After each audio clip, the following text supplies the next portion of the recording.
Baik Bapak Ibu Jemaat Tuhan, kita akan membaca pembacaan kitab suci secara bergantian. Saya baca bagian ayat yang genap dan Bapak Ibu Jemaat merespon dengan membaca bagian ayatnya yang ganjil. Dengan judul atau perikop pembacaan, doa minta tindakan dan belas kasihan Allah. Demikianlah sabda Tuhan. Gembalakanlah umatmu dengan tongkatmu, kambing domba milikmu sendiri, yang terpencil mendiami rimba di tengah-tengah kebun buah-buahan. Biarlah mereka makan rumput di Basan dan di Gilead, seperti pada zaman dahulu kala.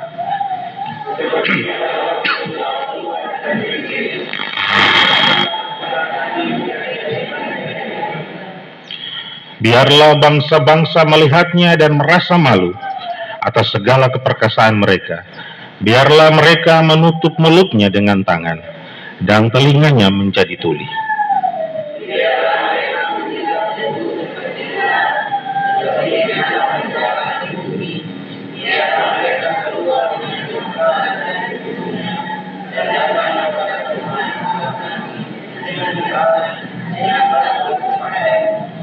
Siapakah Allah seperti Engkau yang mengampuni dosa dan yang memaafkan pelanggaran-pelanggaran dari sisa-sisa miliknya sendiri, yang tidak bertahan dalam murkanya untuk seterusnya, melainkan berkenan kepada kasih setia.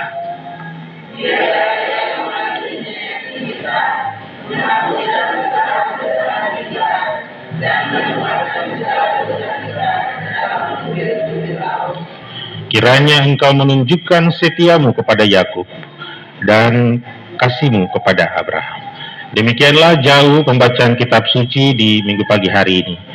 Yang disebut berbahagia adalah saudara-saudaraku, Bapak Ibu sekalian yang tidak saja mendengar, tetapi sanggup menyimpan, memelihara, serta melakukannya dalam kehidupan kita masing-masing. Tuhan memberkati kita. Pujian kepada Kristus untuk selama-lamanya. Haleluya. Haleluya.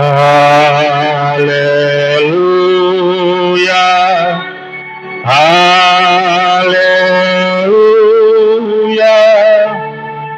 Haleluya.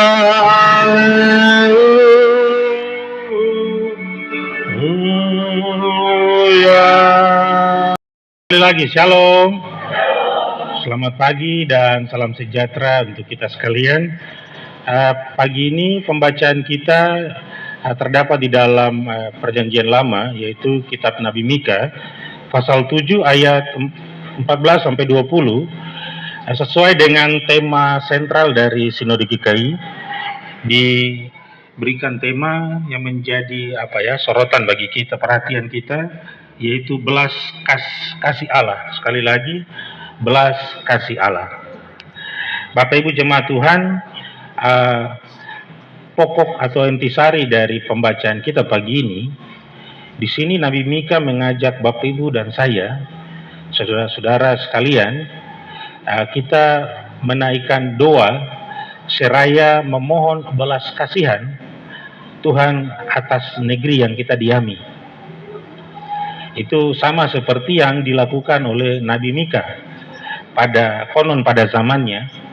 Dia juga menaikkan doanya secara pribadi, memohon Tuhan agar hatinya tergerak memberikan belas kasihan kepada bangsanya yang saat itu mengalami kemerosotan secara moral dan akhlak yang sangat parah, lebih-lebih atau yang terutama dia dilakukan atau diakibatkan oleh para pemimpin-pemimpinnya, baik itu raja maupun pemimpin-pemimpin agama. Di situ termasuk pemimpin agama. Kita bisa baca Mika pasal 3 ya. Di situ Mika melihat bahwa ada banyak nabi-nabi palsu yang juga semakin menyesatkan umat Tuhan. Diperburuk lagi dengan pemimpin-pemimpin atau raja-raja yang korup, yang semena-mena, yang menindas rakyat kecil. Keadaan yang sangat runyam, yang sangat kurang bersahabat, keadaan yang sangat rusak ini mengundang dan membangkitkan murka Tuhan. Tuhan sudah tidak lagi berkenan kepada umatnya, melihat tingkah laku mereka, akhlak moral mereka semakin hari semakin bobrok dan hancur. Itulah sebabnya Nabi Mika mengajak Bapak Ibu dan saya, kalau kita tarik ke keadaan kita di tanah Papua, kita juga seberapa pentingkah atau seberapa dibutuhkan bagaimana saudara dan saya berdoa memohon belas kasihan supaya hukuman seperti layaknya mungkin 2 kali lipat dari Sodom dan Gomora saudara di tangan, maupun nasib ini seperti telur di ujung tanduk. Tuhan sudah sangat tidak berkompromi lagi. Hati Tuhan sudah sangat panas. Atau dalam bahasa sehari-hari, kita sebagai manusia ini dia emosi sampai meter kandas. Begitu. Dalam keadaan itulah Mika pada waktu itu berdoa memohon belas kasihan dari Tuhan. Dan Mika bilang, Tuhan, kalau pas habis ketemu semua ini lenyap, terus siapa yang nanti dengar kau firman? Siapa yang nanti puji kau nama? Tuhan walaupun pencipta langit dan bumi, dia menjadikan dunia dengan segala isinya hanya 7 hari saja jadi. Hanya dengan firman, dia bicara saja. Tapi ada bagian yang menjadi titik kelemahan dari Tuhan. Bapak Ibu dengar baik-baik ya. Iya, pendeta Ferry bilang Tuhan punya kelemahan. Ada kelemahan. Apa itu? Itulah yang dimainkan oleh Nabi Mika atau para nabi-nabi. Karena apa? Sekalipun Tuhan mampu dan sanggup menciptakan segala dunia ini dengan segala isinya, tapi satu hal yang Tuhan tidak bisa, yaitu dia puji dia diri sendiri. Makanya kalau orang yang makan puji, ini Tuhan paling benci. Saya yang Tuhan ciptakan ini, saya tidak bisa puji sapu diri sendiri. Apalagi kamu yang manusia makan puji. Makanya Tuhan paling benci dengan kesombongan. Baik itu kesombongan secara rohani maupun kesombongan secara jasmani. Itulah sebabnya Tuhan diciptakan dunia ini dengan segala itu, flora, fauna, termasuk manusia, sampai cacing-cacing di dalam tanah. Tujuannya cuma satu saja, supaya ciptaan alam buatan tangannya ini memuji namanya. Itulah yang saya Nabi Mika bilang, Tuhan kok kasihan kita orang, kalau kasih habis kita musnah semua habis, terus siapa yang nanti dengar firman? Terus siapa nanti memujimu seperti kita pagi ini, menaikkan nama Tuhan, memuliakan namamu? Ini sebuah nilai tawar dari hamba Tuhan pada waktu itu ya. Dalam hal ini Nabi Mika kepada bangsa Israel, kepada Tuhan untuk menyelamatkan mereka. Dan nubuat mereka memang, nubuat Nabi Mika terbukti bahwa bangsa Israel kemudian ditawan oleh Nebukadnezar ke Babilonia. Diangkat semua, dia punya yang korup-korup ini, pejabat-pejabat ya. Yang jual-jual pinang, tukang ojek dong tidak ditawan. Tapi yang orang-orang penting yang biasa tolong lihat dulu di kaca gelap, mobil kaca gelap ya. Pokoknya apalagi itu yang Papua ini. Itu nih gelap gampang. Baru pakai mobil lagi yang gelap-gelap, kaca gelap lagi. Baru kacamata gelap di dalam nih gua. Akhirnya apa boleh buat? Terakhir bendera gelap yang berdiri di depan rumah. Karena kita saking sukanya dengan gelap-gelap itu. Oleh karena itu pagi ini Nabi Mika memberi sebuah amanat bagi saudara dan saya. Bagi kita harus berdoa memohon belas kasihan untuk negeri yang kita diami. Karena semakin hari kita umat yang hidup mendiami negeri ini, semakin hari semakin membuat membangkitkan kemurkaan Tuhan, sama seperti itu yang melatar belakangi ya. Kenapa sampai Mika pada zamannya dia berdoa memohon belas kasihan, karena bangsanya sudah sangat-sangat parah tingkat moral dan akhlak mereka. Dan kalau kita bawa ke sini sama juga ya, kita Papua hari ini. Sebelum kita masuk lebih jauh, pendeta mau bawa satu cerita. Ini saya kutip dari Master Chico ya, tentang seorang yang bernama Yaklet. Dia kuliah bawa S2, magister pasca sarjana. di Australia, Melbourne, Australia. Bukan Australia ya, tapi Australia. Dia suatu saat ada kesempatan dia berlibur ke Papua. Lalu ketika kehadirannya di Papua disambut dengan sangat sukacita, dengan penuh kebanggaan, karena satu anak asli dari kampung mereka bisa sekolah sampai di luar negeri. Itu sebabnya kepala kampung suruh semua masyarakat di kampung itu bikin acara pesta syukuran untuk tempat anak Yakleb yang baru pulang dari luar negeri. Pada saat mereka setelah mulai diawali dengan ibadah sampai selesai, tiba waktu mereka akan menyempurnakan dalam jamuan kasih untuk makan bersama, untuk menutupi seluruh rangkaian ucapan syukur kedatangan anak Yakleb dari luar negeri. Jadi untuk memberikan kesempatan yang istimewa ini, mereka berikan kepada Yakleb secara khusus untuk berdoa makan. Karena Bapak Kepala Kampung bilang bahwa itu sudah biasa dengar berdoa dengan bahasa daerah, itu sudah biasa, jadi bahasa Indonesia juga sudah biasa.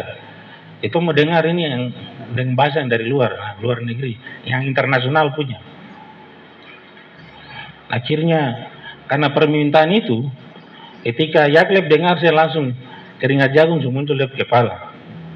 Dia pikir-pikir, ini bagaimana? Tapi dia tidak kehilangan akal. Ketika dia lihat dan dia sudah berdiri, semua orang sudah lihat dia, lalu dia bilang, mari kita tunduk kepala, kita berdoa. Kesempatan dia perhatikan, semua tutup mata. Dia di atas meja makan, pas ujung meja itu ada kalen mentega. Tapi tahu kalen mentega itu ada tulisan di situ, Blue Band Margarin. Jadi begitu tutup mata langsung dia berdoa, Blue Band Margarin, amin. Langsung dia teman dulu kecil sama-sama di kampung, dia main-main sama-sama, bilang, bu kawan, kok doa ini singkat tapi mendalam. Bapak Ibu, apa pesannya? Jangan, apalagi generasi muda, jangan pernah engkau menghayal punya gelar muka belakang, pergi kuliah di luar negeri, dan berharap kembali ke Papua untuk pimpin negeri ini, pimpin perusahaan, pimpin lembaga manapun.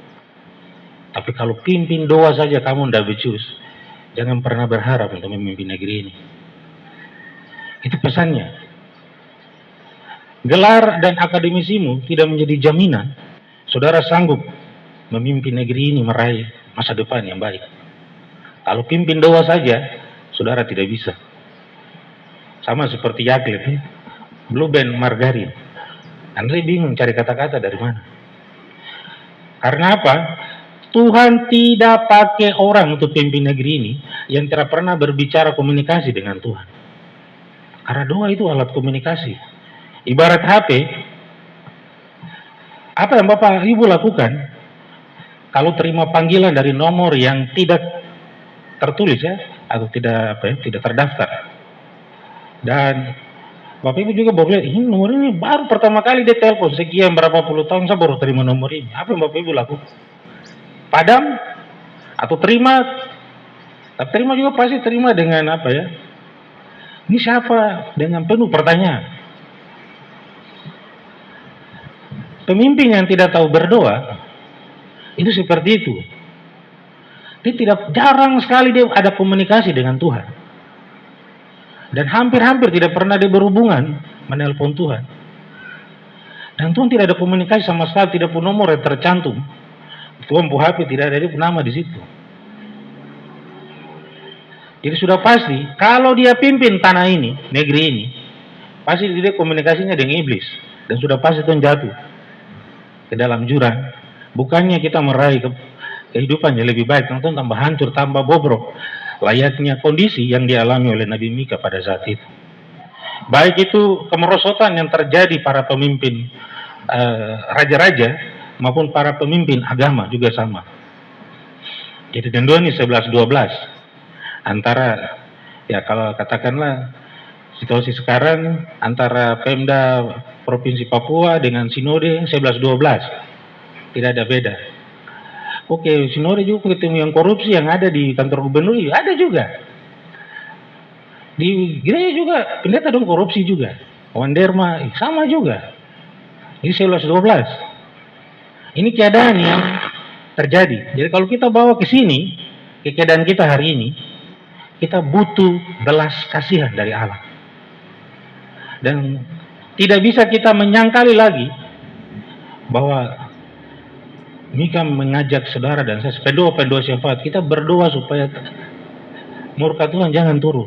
2 kali lipat dari Sodom dan Gomora kita dihancurkan. Oleh karena itu, sebelum kita lebih lanjut masuk ke dalam pembacaan kita, di dalam Mika ini ada 3 dia punya isi doanya. Apa yang didoakan oleh Mika? Apa saja untuk memohon belas kasihan.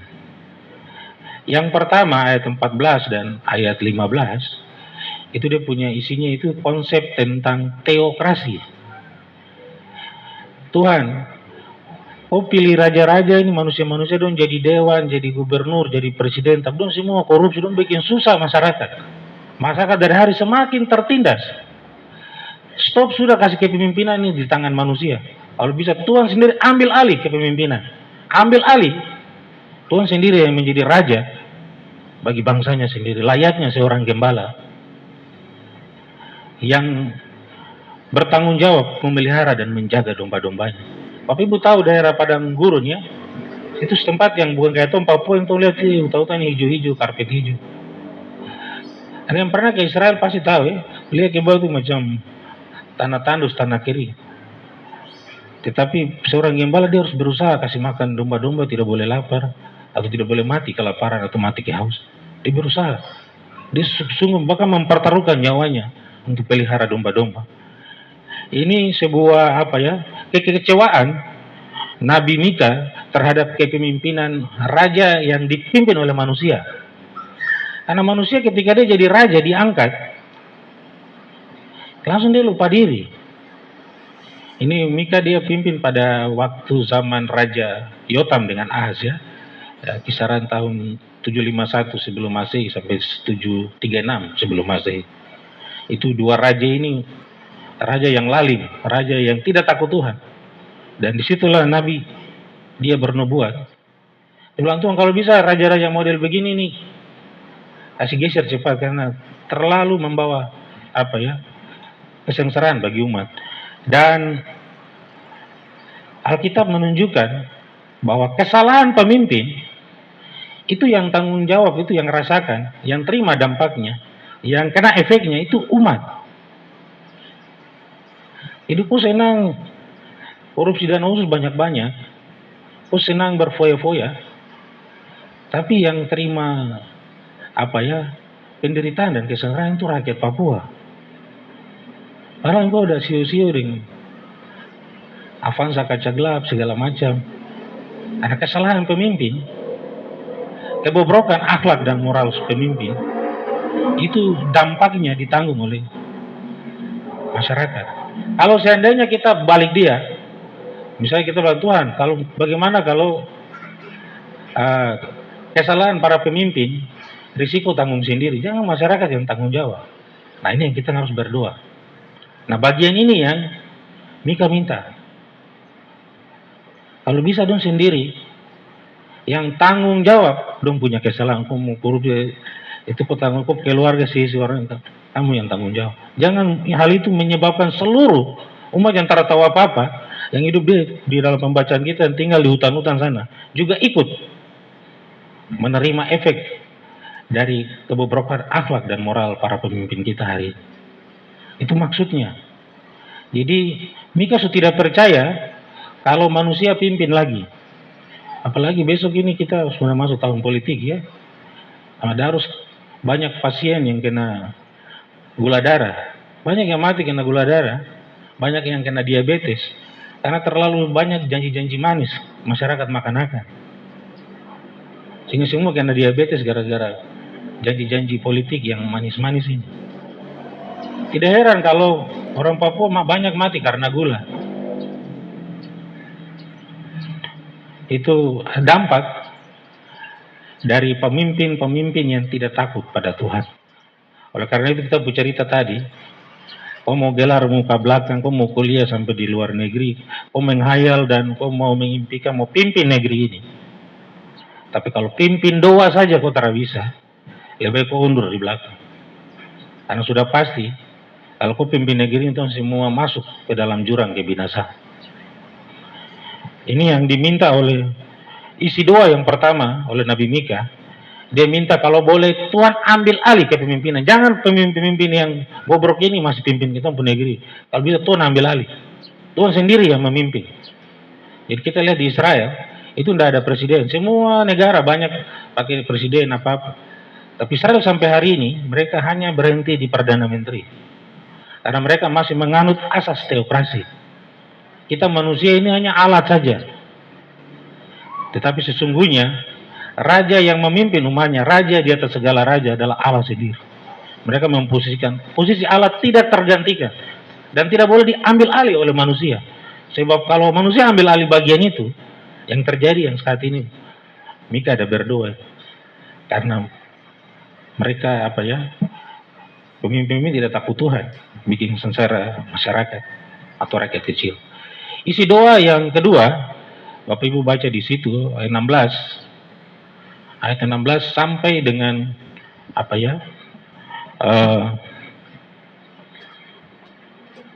ayatnya yang ke-17. Di sini Mika berdoa memohon belas kasihan dari Tuhan, meminta supaya mereka yang telah mengakibatkan kesengsaraan dan penderitaan bagi umat Tuhan ini menerima hukuman, ganjaran, sanksi yang setimpal dengan perbuatan mereka. Robohkan mereka punya keangkuhan dan kesombongan. Tuhan perlihatkan bahwa kau masih berkuasa. Supaya jangan lupa diri. Don't pikir orang jadi raja, diberikan masyarakat pilih jadi gubernur, jadi presiden, jadi ini, jadi dewan dan segala macam, dia lupa diri. Seolah-olah bahwa Tuhan menyerahkan seluruh kekuasaan untuk dia melakukan seenak perutnya, mengakibatkan penderitaan di kalangan umat Tuhan ini. Tuhan tunjukkan. Ya sama seperti Bapak Ibu ya, kalau di satu kompleks misalnya di Gajah Putih ini, kita punya kecenderungan, kalau kita melihat bahwa dalam satu kompleks ini ada orang yang dalam kehidupan bertetangga, dia selalu pembuat masalah, pembuat onar, mira sedikit, orang jendela-jendela bisa deh, atau ditagi-tagi, pokoknya banyak sekali persoalan yang dibuat. Ini sudah pasti kita berdoa untuk, wah Tuhan, kenapa orang ini dia meninggal lama kah? Baru yang baik-baik, yang rajin ke gereja, yang tidak pernah bikin soling, dia meninggal cepat-cepat. Yang model-model begini Tuhan pelihara dong lama-lama sekali. Ini juga dialami oleh Nabi Mika. Dia kenapa Tuhan tidak tunjukkan? Biarkan mereka tertawa di atas penderitaan rakyat memimpin negeri ini. Di manakah kuasa dan otoritasmu itu? Tuhan mempertanyakan. Tuhan apa kok sampai hati lihat rakyat yang hidup di dalam kebodohan, keterbelakangan. Dari hari ke hari mereka terhimpit, terhimpit. Dan para pemimpin kita ini dengan mudahnya memberikan janji-janji palsu, janji manis kepada umat. Lalu mereka dibiarkan hidup lama-lama. Ini Nabi dia mengungkapkan dia isi hati. Sama seperti kita ya.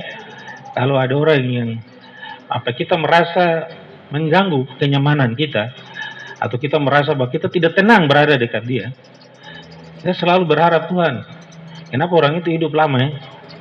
Kalau bisa, atau bahkan kita menghayal kalau seandainya saya yang jadi Tuhan, pace-pace yang kepala-kepala palang-palang di jalan, sebenarnya terada yang hidup, semua saya kasih lep. Ini pikiran kita manusia. Sama halnya dengan Nabi Mika. Tetapi Tuhan itu maha pengasih, maha penyayang. Bagi kita lebih senang untuk menghilangkan orang yang mengganggu atau tidak membuat ketidaknyamanan hidup kita. Tapi bagi Tuhan, dia berharga. Justru banyak orang-orang yang hancur, orang-orang yang punya latar belakang yang seorang kriminal, penjahat. Kalau Tuhan rubah dia, pakai dia luar biasa. Karena Tuhan masih memberikan waktu. Ada maksud Tuhan. Tapi Tuhan dia tidak menyanyi Trio Ambisi Pulagu. Kalau Tuhan lagi menyanyi Trio Ambisi Pulagu, oh selesai. Mungkin tuh manusia ini habis semua. Tapi Ibu tahu Trio Ambisi Pulagu? Satu kali kau sakiti hati ini, masih kumaafkan. Dua kali kau sakiti hati ini, juga kumaafkan. Tuhan bilang kau tes yang ketiga kali. Ketiga kali berarti selesai. Tapi sayangnya Tuhan tidak menyanyikan lagu Trio Ambisi, sehingga masih banyak kesempatan. Ini isi doa dari Nabi Mika. Dan isi doa yang terakhir bagi Nabi Mika, dia berangan-angan, dia bermimpi bahwa suatu hari kelak akan datang seorang pemimpin atau disebut Mesias. Kita baca pasal 5 ya, yang akan memimpin dan memulihkan dan membaharui kondisi yang sudah hancur-hancuran, kondisi yang sulit lagi, seolah-olah sudah tidak ada lagi jalan keluar, keadaan yang sudah hampir putus harapan. Nabi mengimpikan bahwa akan datang seorang raja, yaitu Sang Mesias. Sehingga ini menjadi nubuat ya Nabi Mika tentang kelahiran Yesus Kristus, yang terkecil dari kaum Israel di Efrata akan lahir bayi kudus di kota Daud. Ini suatu impian tentang Nabi, bahwa dia percaya bahwa keadaan yang hancur hari ini akan dipulihkan ketika Sang Mesias itu datang, dan dia berkuasa dan dia memimpin sebagai raja di atas segala raja bagi semua bangsa-bangsa di dunia, dan pemerintahan dan kerajaannya takkan pernah berkesudahan. Dia akan memulihkan secara sempurna keadaan umatnya atau gembalanya, domba-dombanya. Ini isi yang terakhir. Bapak Ibu yang saya kasihi, kita tentu saja pernah mendengar doa dari para pendiri gereja ini, atau yang merintis, mulai dari doa yang sudah sangat populer dan melegenda di tanah Papua, itu doa kedua rasul, yaitu Otto dan Geisler, yang ketika pertama kali menginjakkan kakinya di tanah Papua 5 Februari 1855. Dengan nama Tuhan kami menginjak tanah ini. In Gottes Namen betraten wir das Land. Itu dalam bahasa Biaka, dalam bahasa kita juga kurang tahu ya. Tetapi itu sebuah doa bahwa dia menginjak tanah ini. Memang kadang-kadang doa ini dipelintir ya, disalah gunakan ya, disalah interpretasi ya, disalah tafsirkan. Ada yang bilang, kenapa Otto dan Geisler tidak berkati orang Papua seperti Nomensen berkati di Batak atau di Medan, tapi Otto dan Geisler ini berkati tanahnya, bukan manusianya. Ada harus tanahnya saja yang kaya dan berlimpah kekayaan, sedangkan manusianya bodoh-bodoh dan tertinggal karena dia tidak diberkati. Bapak Ibu, beda konteks. Orang yang berpendapat demikian itu pemahamannya sangat-sangat dangkal. Di Medan itu sukunya berapa banyak? Berapa bahasa dibanding dengan Papua? Paling cuma satu suku ya. Cukup dia pegang satu orang saja semua kena. Kalau di Papua, seandainya kita berandai-andai, kalau Otto dan Geisler hanya berkati orang, pendeta sombong ya, bukan pendeta kan, pendeta kawasan biak atau orang biak ya. Ini hanya orang biak saja yang diberkati. Terus yang lain-lain ini dikemanakan? Karena Papua dicatat ada 200 lebih suku yang hidup mendiami negeri. Tidak bisa diberkati satu orangnya, tapi berkati tanah supaya suku-suku yang hilang-hilang di pedalaman sana, Korowai, Ombo, yang ada di bagian Mambramo sana, mereka juga terkena itu berkat itu. Ini beda konteks. Kalau Nomensen masuk di Medan itu memang dapat perlawanan, tetapi tidak sekuat Otto dan Gelsen mendapati perlawanan dari orang Papua. Orang Papua dikenal sebagai orang yang masih liar, primitif, yang masih tidak kompromi dengan siapapun. Mereka masih tidak welcome menerima kehadiran orang asing. Dan itu Otto dan Gelsen punya nyawa itu terancam, dihilangkan, tapi karena kuasa Tuhan. Sehingga yang dia berkati itu negeri ini supaya semua terkena. Kesaksian Pendeta Dautoni, Bapak Ibu, dia seorang mantan dukun, baik itu ilmu hitam maupun ilmu putih, itu dukun sakti mandraguna. Dia bilang Papua itu pengecualian. Kalau kita di Jawa, dibilang kita adu ilmu, itu kita berhadapan dengan misal saya ketua perguruan Elang Putih misalnya, saya lawan macan tutul, itu manusia dan manusia. Karena di Jawa orang yang mau memiliki ilmu kebal itu ada padepokan, ada perguruannya didirikan.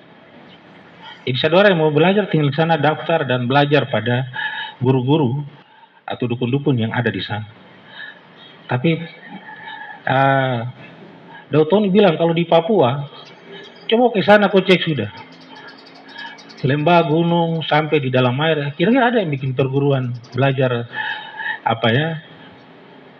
Suanggi terbangkap, berubah jadinya. Ada padepokannya, ada perguruannya. Lalu bagaimana orang Papua bisa mendapati ilmu-ilmu hitam seperti itu? Tempat dari mana? Karena selama ini Papua ini, siapa yang pernah menemukan di dalam hutan-hutan rimba ini orang dirikan pondok-pondok untuk tempat belajar ilmu-ilmu itu? Tidak ada. Lalu kenapa bisa dapat itu? Ini Bapak Ibu catat ya. Karena apa? Kuasa gelap, kerajaan iblis itu terkandung di dalam tanah ini. Sehingga kalaupun Otto dan Gesel berkati manusianya, tapi Dundo masih tetap injak tanah, kecuali berkati selesai Dundo jalan di udara. Selama masih injak tanah ini, dia pasti akan terkontaminasi, teracuni oleh kandungan kuasa gelap yang ada terkandung di dalam tanah ini. Itulah sebabnya tanah ini yang harus dipatahkan. Kuasa yang terkandung di dalam ini yang harus ditengking atau diusir, dilemahkan di dalam ketiga nama tadi. Baru bisa seluruh penghuni negeri ini yang mendiami negeri ini bisa terbebas dari kuasa gelap itu. Suku Pombo Korowai di daerah Merauke itu bisa berubah jadi kelelawar, bisa berubah jadi babi, jadi binatang dan segala macam. Tapi Bapak Ibu ke sana tanya, di sini kira-kira ada sekolah yang menerima untuk bisa saya belajar berubah jadi kelelawar? Nanti orang-orang semua lihat pacing ini coba deh ke rumah sakit, cek dia kepala. Tidak ada yang begitu.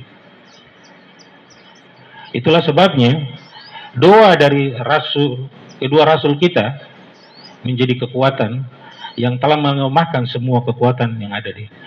Pendeta 1,5 tahun tugas di tengah-tengah Kompi Markas Ostrat 755 Yalet.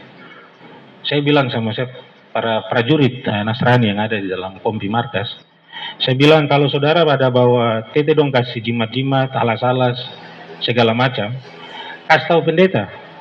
Pak pendeta berdoa lepas barang. Jangan kau coba kekuatan yang ada di alam ini. Karena Injil suka kasih lemah dia. Injil sudah menangkan dia, jangan kau undang dia punya ini kembali. Kan punya jimat apa tidak ada bisa lawan. Pendeta Daud Tony yang dulu hebat itu dia akui tanah Papua. Papua ini pengecuali. Karena yang kau lawan bukan kau lawan manusia, kau lawan alamnya. Itu beda. Itu doa dari kedua rasul kita. Kita juga pernah dengar doa khusus, secara khusus, yang dinaikkan oleh Otto. Bahwa dia berdoa, karena sampai dia hampir menutup mata, hampir hembusan nafas terakhir, dia tidak menjumpai satu orang Papua yang datang bilang sama Otto, Otto, saya lepas apa barang-barang yang saya pakai berburu di hutan, saya lepas apa porwar-porwar, saya punya apa ini kepercayaan yang saya mau dibaptis. Sampai dia menutup mata, dia tidak temukan satu orang Papua yang datang minta bertobat. Itulah sebabnya dalam doa dia bilang, Tuhan, kalau nanti saya mati, kalau bisa nanti di sorga saya ketemu satu saja. Tapi hari ini Bapak Ibu yang duduk, kita yang hitam kulit dan keriting rambut, mungkin Otto terharu dan menangis. Karena orang Papua banyak hari ini yang dimenangkan bagi Injil Kristus. Sampai karena dia menutup nafasnya yang terakhir, dia tidak temukan satu orang Papua mau dibakar. Semua masih enggan untuk melepaskan barang-barangnya. Karena bagaimana? Mereka pakai barang itu, dia terasa susah makan. Dia mau pergi tangkap babi, babi Ibu tunggu di depan, dia putar ke belakang rumah, terus kembali. Babi besar satu. Babi mau makan ikan, dia tanya, mau makan ikan apa? Ikan cakalang, ikan merah, sebut saja. Jadi ambil di toko saja. Dia tunggu ya, di situ kembali, ikan-ikannya Bapak minta dia bawa. Makanya Bapak Ibu pernah dengar istilah bahwa Papua dijuluki sebagai surga yang jatuh. Surga kecil yang jatuh di bumi. Karena Bapak Ibu kunjungi semua negara di bawah kolong langit ini, Bapak Ibu tidak menemukan istilah yang disebut dengan makan daun. Hanya yang Bapak Ibu akan kenal itu hanya yang disebut oleh Alkitab, disebut dengan makan buah, yaitu Adam dan Hawa. Setelah itu, tidak orang makan buah lagi. Kalau seandainya Adam dan Hawa tak makan buah, mungkin orang Papua juga bukan makan daun saja, makan buah juga. Ini menunjukkan pada saat doa Otto, orang Papua itu belum enggan mau jadi orang Kristen, belum enggan mau menerima Injil, belum bisa membuang semua jimat-jimat, semua kepercayaannya, dan hanya menerima Alkitab. Maka keras. Makanya Rumainum tulis dalam bukunya itu 101 tahun sending di atas tanah, 1 abad lebih, baru muncullah banyak orang Papua hari ini. Itu bukan sebuah perjalanan yang mudah. Dan yang ketiga, kita akan mendengarkan sebuah doa yang sudah tidak asing lagi bagi kita, yaitu doa dari Isaac Samuel Kane. Dia berdoa begini, sekalipun orang memiliki kepintaran yang tinggi, memiliki akal budi dan serta marifat untuk memimpin bangsa ini, tetapi bangsa ini akan bangkit untuk memimpin negerinya sendiri. Ini doa seorang Isaac Samuel Kane. Yang menjadi pertanyaannya, kalau generasi sekarang moto tidak ada bilang S2, S3, tapi pimpin doa saja tak bisa, apa yang bisa kita harapkan? Kalau doa saja tidak bisa kita buat. Ini hal yang paling dan sangat mendasar, fundamental ya. Karena pemimpin yang Tuhan pakai luar biasa, itu pemimpin yang punya hubungan khusus dengan Tuhan. Musa bawa bangsa Israel keluar dari tanah Mesir, itu dia bicara dengan Tuhan itu kayak teman. Siapa lagi? Abraham bicara dengan Tuhan ketika Tuhan, siapa yang bisa rubah kehendak Tuhan, keputusan Tuhan?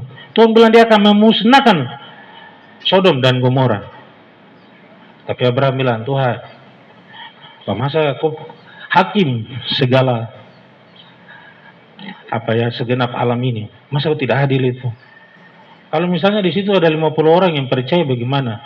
Apakah kau akan membinasakan mereka lapis dengan orang-orang fasik itu? Tuhan bilang, kalau saya ketemu ada 50 orang yang percaya, saya tidak akan kasih jatuh hukuman. Abraham tanya lagi, bagaimana kalau ada 40 orang? Kalau ada 40 orang, saya tidak akan kasih hukuman turun.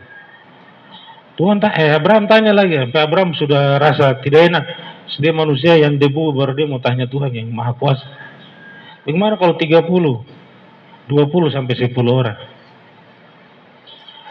Itulah kekuatan doa yang sesungguhnya. Hanya doa saja yang sanggup mengubah keputusan Tuhan. Itulah sebabnya Alkitab katakan, doa orang benar, kalau sungguh didoakan, maka besar kuasanya.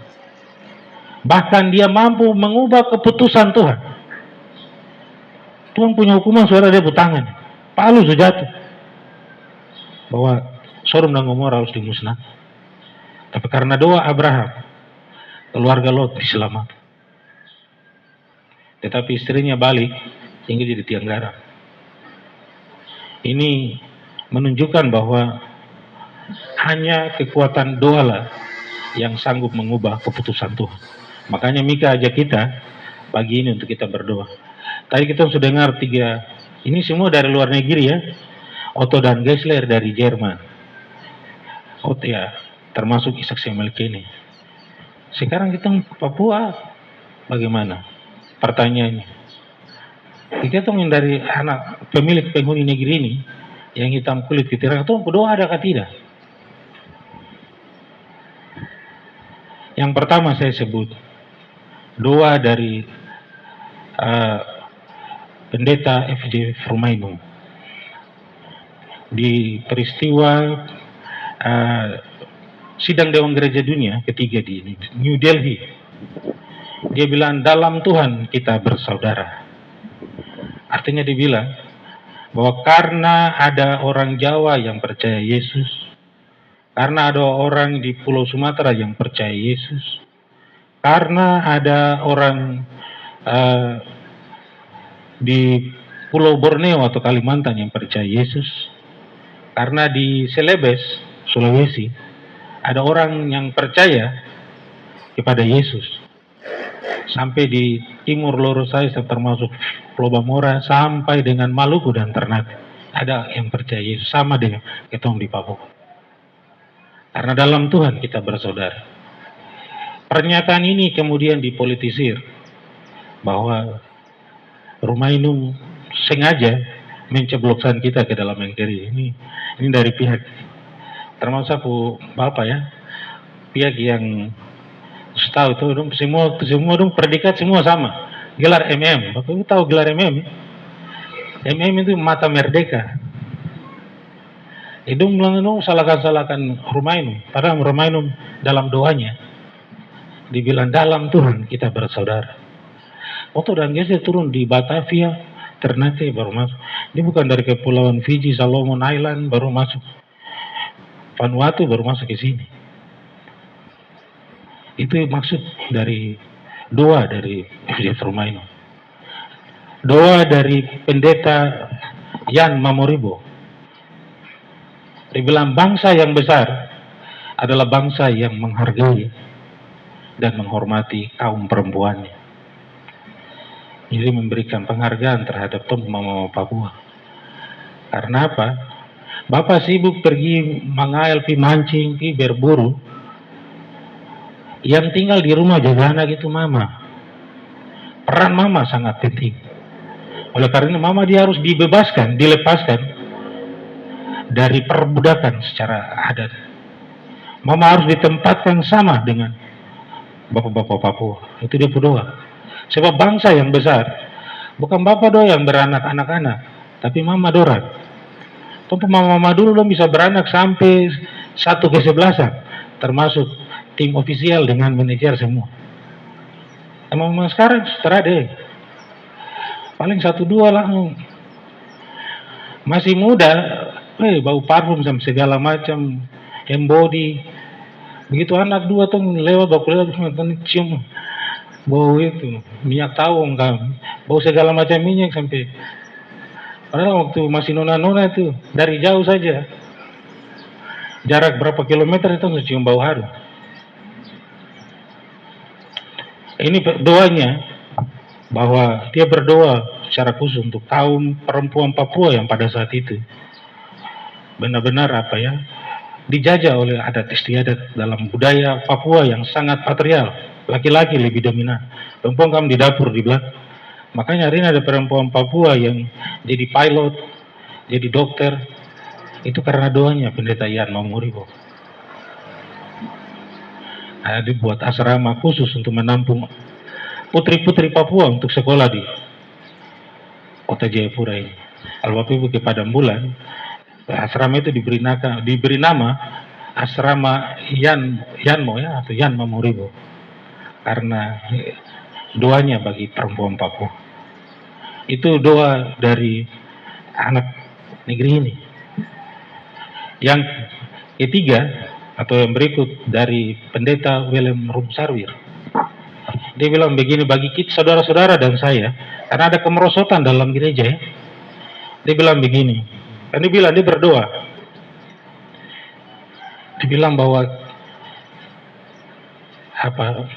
kita yang dipanggil dan bekerja untuk gereja, untuk GKI di tanah Papua, buang dari pikiranmu, buang dari hati dan pemahamanmu, bahwa saudara bekerja di dalam gereja ini sama seperti saudara hidup di dalam Taman Eden. Dibilang jangan berpikir seperti itu. Karena apa? Dia berpesan bahwa dosa pusaka, dosa orisinil, dosa asli itu terjadi bukan di luar Taman Eden, tapi dosa itu terjadi di dalam taman yang dikerjakan oleh Allah sendiri. Oleh karena itu, bagi saudara dan saya yang dipanggil bekerja terlibat di dalam pekerjaan gereja ini, jangan pernah menghayal bahwa bekerja di gereja ini kau memperoleh pujian, memperoleh nama besar, memperoleh ketenaran dan popularitas. Sampah. Justru Pendeta William Rumsauer katakan bahwa dosa itu justru terjadi di dalam taman yang Tuhan kerjakan. Artinya gereja dengan Taman Eden ini sama-sama Tuhan, bukan hasil manusia, dikerjakan oleh tangan Tuhan. Dia menganalogikan atau membuat perbandingan Taman Eden dengan gereja itu sama bobot, sama-sama dibuat, dikerjakan dan diciptakan oleh tangan Allah sendiri. Tapi justru dua lembaga ini dosa terjadi di dalamnya. Makanya tidak heran ya, pendeta dengan majelis sendiri baku kipas, majelis sendiri baku bicara. Yang pernah menghayal bahwa bekerja di dalam gereja ini seperti di Taman Eden, kayak bunga-bunga antara Rahul dan Anjali, lagu-lagu India. Enggak ada. Buang itu. Nanti pujian dengan sanjungan itu Bapak Ibu sebagai hamba Tuhan termasuk pendeta kita dapati. Tapi itu pada saat liangmu mau diturunkan ke dalam peti, setelah dengar pujian ini, semua turun di dalam liang tanpa penyawa, baru dong berdiri dengan mulut kayu manis di samping mulut. Ini sabte mempenatua yang telur rajin seti. Padahal waktu kau hidup itu dia tak bilang kau penatua yang, atau dia kan juga pendeta. Turun dalam liang sudah terdengar apa-apa, sabte mau kawan pendeta luar biasa. Padahal waktu hidup dia tak pernah puji-puji saya. Justru yang dia cari pendeta bukan kekurangan, kelemahan, aib, itu yang dia cari. Nanti langsung mati baru ada pujian. Jadi Bapak Ibu selama hidup jangan pernah menginginkan pujian, jangan pernah menginginkan popularitas. Saudara dipanggil dalam, maka Pendeta William Rumsarwi berdoa, jangan saudara membayangkan bahwa saudara yang bekerja dalam gereja ini seperti layaknya di Taman Eden. Ingat bahwa di dalam Taman Eden justru dosa terjadi di dalam, baru dia keluar malam meracuni seluruh dunia. Makanya Rohani 94 ayat 3 bilang, berdoa dan berjaga supaya jangan penggoda merugikan jiwamu. Berdoa dan berjaga supaya jangan. Bukan berarti kita putus asa atau lemah semangat dalam bekerja untuk Tuhan. Tapi ingat pesan Tuhan Yesus, berdoa dan berjaga-jaga, karena sekalipun kita dilibatkan di dalam pekerjaan yang mulia, tapi bukan berarti membuat iblis berdiam diri. Oh, salah besar. Karena iblis tidak akan terganggu dengan anak-anak di terminal Aibom Pasar sana dulu. Iblis ngapain sama ke sana coba dorang? Iblis rasa dia buang-buang dia tenaga dan waktu. Yang menjadi musuh bebuyutan, yang menjadi perhitungan, yang dia mau hancurkan itu orang yang kerja dalam gereja ini. Ini pusatnya. Kalau dia berhasil kasih pendeta jatuh atau penatua jatuh, kalau jemaat minum miras, pasti orang lihat biasa-biasa. Kalau penatua yang miras, apalagi pendeta yang miras baru ketemu jatuh di jalan. Wah, kamu kemarin lihat ini nyanyian rohani ada tidur dalam goti.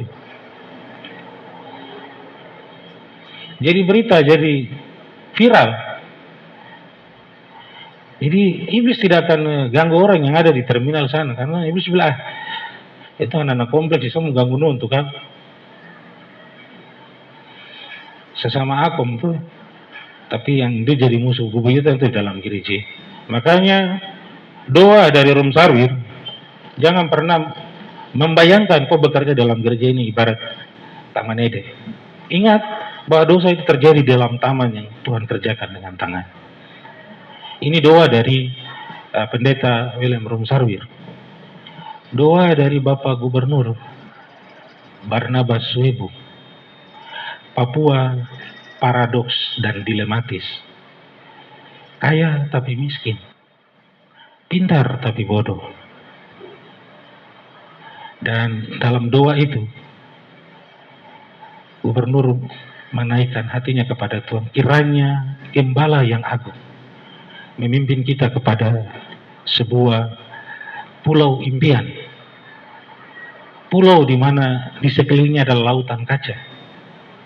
Pulau di mana seluruh penghuni negeri ini mendapati kesejahteraan dan kedamaian. Pulau itu menjadi pulau yang disebut dengan Papua Baru, di mana Papua Baru menjadi tempat yang paling nyaman, paling aman bagi seluruh penghuni yang hidup mendiami negeri. Itu doa dari Bapak mantannya Gubernur Provinsi Papua. Yang terakhir doa dari Pendeta Albert Fadiba, pendeta sendiri ya. Kalau saya berdoa, Papua jangan terlalu cepat-cepat tuntut merdeka. Masih terlalu pagi. Karena apa? Kalau Papua merdeka, gereja di seluruh tanah Papua tutup. Pendeta-pendeta nganggur, tidak terpakai. Kenapa? Apa alasan? Karena pendeta melihat orang Papua ini disinyalir oleh masyarakat internasional dunia. Kalau dia merdeka, dia akan muncul sebagai negara paling kaya di bumi. Tapi juga sekaligus menjadi negara paling neraka di bumi. Kenapa pendeta bilang begitu? Kita bisa buat perbandingan. Orang Eropa yang modern, yang kaya, yang sejahtera, tapi mereka masih punya nilai-nilai unggul universal. Dong kaya. Karena pernah gereja nggak pernah masuk, gereja kosong. Kayak di Inggris, Amerika, macam Cristiano Ronaldo, jarang dong kayak gereja. Tapi mereka masih memiliki nilai unggul, disiplin, jujur, dan juga punya hati untuk menolong. Cristiano Ronaldo banyak mengibahkan keuntungannya untuk menolong LSM atau tidak anak-anak penyandang cacat dan sebagainya. Walaupun dia tidak pernah masuk gereja seperti Bapak Ibu yang rajin ini, tapi dia orang kerja keras, tidak pamalas-pamalas, orang yang jujur, disiplin, dan masih punya. Tong orang Papua masih miskin, ini masih miskin. Masih mikir saja supaya malas. Baru tara jujur lagi. Kalau model begini, kalau Tuhan kasih merdeka, ini bahaya besar. Akan menjadi kehancuran, jadi bumerang yang menghancurkan kita. Dan tadi bilang gereja tutup. Nilai-nilai unggul ini tidak kita pegangi, tidak pedomani. Kalau dulu, makanya orang tua bilang dulu, Efesus 5 ayat 6 itu, dahulu kami adalah kegelapan, sekarang kami anak-anak terang. Kata orang tua dong balik, tidak, kita yang dulu yang terang. Kamu yang zaman now ini, kami yang gelap. Karena dulu orang dompet jatuh, dia taruh di pohon, dia taruh masih tinggal. Hari ini dompet itu sembunyi dalam peti besi lagi. Sembunyi di ruang yang tersembunyi, rahasia itu masuk bongkar kan membawa pencurian. Kita kehilangan kemerosotan moral yang luar biasa parah. Paling ini kita orang masih miskin saja, itu tidak menjadi manusia, generasi yang jujur dan tak butuh. Baru tuh meminta merdeka, ini bahaya besar. Itu yang pertama. Kenapa pendeta bilang bahwa Tuhan yang kasih merdeka cepat-cepat. Baru 50 tahun, baru setengah abad. Indonesia 325 tahun, 3 abad lebih dijajah oleh VOC dan disambung oleh kolonial Belanda. 300 itu ini baru 50 saya tahu. Marah-marah Tuhan taruh masuk gereja, saudara percaya Tuhan. Baru terlalu pagi, Bapak Ibu. Dan kita bisa lihat, buat perbandingan, mereka negara Eropa yang makmur saja masih punya nilai-nilai positif yang mereka pedomani, yang menjadi ciri khas mereka: kejujuran, disiplin, kerja keras. Itu masih. Padahal kamu ke Inggris, Amerika sana, gereja kosong, tak ada orang masuk, tapi dia masih disiplin. Yang kedua, kenapa pendeta bilang kita buat perbandingan? Kita ini orang Papua asli yang jadi pejabat baru dapat ampas tahu. Pendeta bilang ampas tahu. Karena apa? Freeport itu 5.000 ton. Ini tahun ini emasnya. Tapi berapa setengah tahun saja bawa berapa di toko emas per tahun waktu masih ditangani oleh Vic McMoran. Bermuda 400 barel minyak mentah per hari, itu per hari. Sorong sel. Belum Bentuni. Freeport saja. Dia mampu menghidupi dan kasih makan negara terbanyak keempat di dunia. Yang pertama India, Cina, Amerika, dan yang keempat Indonesia. Negara terbanyak di dunia. Itu baru Freeport saja. Jumlah orang Papua asli di Provinsi Papua dan Papua Barat itu cuma 2 juta doang. Menurut data statistik, mungkin ada perkembangan lain. Tetapi 2 juta ini bobotnya sama dengan 2 distrik di Provinsi Jawa Barat. Distrik saja 2 juta orang. Tumpu ukuran 2 provinsi, tumpu jumlah ini 2 distrik saja di provinsi atau tingkat kecamatan. Tidak sebanding. Tapi punya Freeport ini kasih makan negara keempat gitu. Bayangkan kalau Freeport ini kasih makan cuma 2 juta orang itu, itu kayak bagaimana? Uang-uang mungkin uang di tempat-tempat sampai. Itu menandakan bahwa Tuhan tahu setara perlu lagi. Untuk pergi gereja. Pergi gereja bikin apa? Pendeta datang, pendeta sudah. Urusan neraka dan sobat nasa sendiri atur. Pendeta mau berapa satu harus cek di sini. Pendeta lagi bawa itu libur kemana? Yang terada uang saya itu tinggal di rumah. 1 hari datang masuk rumah, 1 minggu kemudian baru ini yang terada kantong kosong. Saya tidak betah di rumah. Apalagi kalau miliaran dolar. Ini Papua ini nanti yang tinggal di Papua ini, Papua merdeka.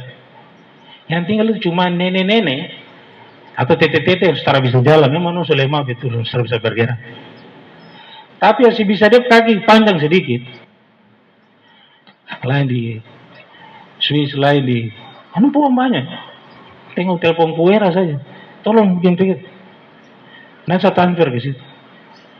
Yang ada uang saya, dia telah tinggal di rumah, apalagi dia ada uang. Lalu pertanyaan hari Minggu, pendeta mau khotbah sama siapa? Kalau semua penduduk negeri ini pilih libur di luar. Khotbah sama pohon-pohon, batu-batu. Gereja tutup. Karena pendeta bingung, tidak mungkin khotbah sama bangku-bangku kosong. Maksudnya mana warga jemaat? Ayo, Pak Pendeta itu semua ada berangkat semua. Itu yang terjadi. Bapak Ibu lihat saya sebagai penatua Syamas. Saya mau tanya, setiap hari Minggu dalam ibadah-ibadah unsur rayo, pernah duduk ibadah dengan kepala dinas, sekda, tingkat pejabat ini. Pernah ada lihat dia duduk tong ibadah. Ini yang ampas tahu saja. Yang baru begini saya udah sibuk Jakarta pulang pergi. Nanti dengar saat dia sudah menyandang predikat sebagai almarhum baru pendeta tahu. Tapi selama dia masih hidup, padahal baru ampas tahu. Belum kekayaan sesungguhnya yang terkandung di dalam negeri ini. Itulah sebabnya doa saya, Tuhan jangan kasih merdeka cepat-cepat. Ada waktu yang terbaik, ada waktu yang pas menurut kuasa dan kehendak Tuhan. Sebab ini berhubungan dengan maju mundurnya, hancur tidaknya gerejamu yang dikerjakan dengan tangan Tuhan, dengan dibayar dengan harga yang mahal. Kalau merdeka ini datang begitu mendadak, maka meruntuhkan seluruh gereja-gereja di seluruh tanah Papua. Dan pendeta-pendeta penatusan itu mau dikembangkan, itu telah berfungsi. Karena siapa yang ketika uangnya banyak, dia mau tinggal tenang di rumah? Tidak ada. Dan yang terakhir, Mika mengajak Bapak Ibu secara pribadi, dua pribadi, keluarga, bahkan dalam persekutuan. Papua hari ini, kalau Suebu bilang dia ada dalam situasi paradoks dan dilematis. Papua hari ini, semakin hari semakin terhimpit. Semakin hari penghuni yang mendiami negeri ini semakin merasa bahwa Papua bukan tempat ternyaman lagi dan tempat yang bersahabat bagi anak cucu kita. Oleh karena itu Mika mohon dan sampaikan oleh pendeta pagi ini, angkatlah hatimu. Kita sama-sama berdoa memohon belas kasihan dari Tuhan supaya ada pemulihan, supaya ada pembaharuan. Kalau kita semua hanya berdoa untuk kepentingan saja, berdoa untuk cari pekerjaan, berdoa untuk dapat jodoh, itu nanti dari belakang. Kalau negeri ini belum dipulihkan, bagaimana kita bisa mau menikmati semua berkat-berkat Tuhan? Pesan pembacaan kita pagi ini melalui Nabi Mika, dia memohon sebelum hukuman Tuhan, murka Tuhan 2 kali lipat dari Sodom dan Gomora menimpa seluruh penghuni dan kita yang hidup mendiami negeri ini. Mari kita berdoa dengan sungguh-sungguh mohon belas kasihan agar Tuhan mengubah keputusannya, supaya rambut keriting dan hitam kulit tidak hilang dalam sejarah peradaban dunia. Karena kita sedang mengalami dari hari ke hari kita semakin hilang satu persatu oleh berbagai macam kepentingan, oleh berbagai macam kebijakan politik yang tumpang tindih, kebijakan yang tanpa kompromi, tanpa persetujuan dari pemilik negeri. Salah satunya DOB, daerah otonomi baru. Ini kan bukan dari akar rumput. Ini kan muncul dari orang yang ragu untuk mau jadi bupati, mau jadi gubernur. Tapi jadi gubernur kemarin juga terhadap perubahan nasib. Begitu sudah.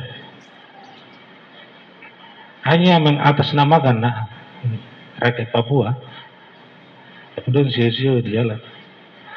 Itulah sebabnya kita butuh pendoa-pendoa syafaat. Kita butuh kesungguhan untuk meminta belas kasihan dari Tuhan. Kiranya Tuhan memberkati kita dengan sabdanya. Amin.